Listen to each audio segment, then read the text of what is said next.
Ako po si Police Executive Master Sergeant Lloyd M. Cunanan, RMFB 11 Second Maneuvering Company, designated as Company ISPO.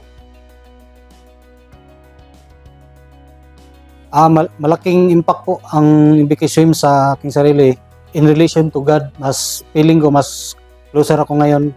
At saka yung dating di ko na nasusunod na yung mga pagsisimba, gradually na nagagawa ko na pati sa pamilya ko.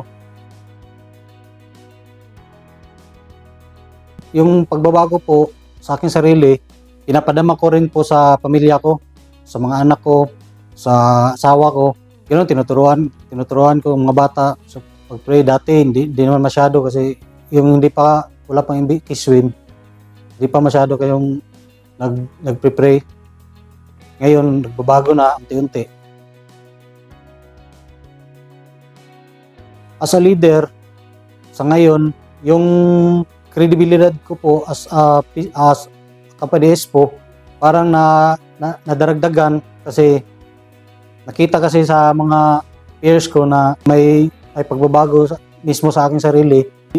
Tinularan na rin nila ako kung ano yung mga plus magbigay ako ng counsel sa kanila, mas na-absorb agad nila sa mga reminders, advices. Be a good follower. Kahit sa batas ng tao or sa batas ng Panginoon, dapat follow tayo in good always, hindi sa masama.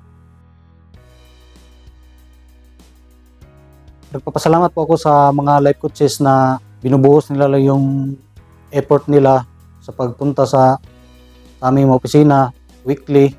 Tapos marami rin salamat sa pag-spread ng Word of God. Yan ang importante para ma-internalize ng mga personnel.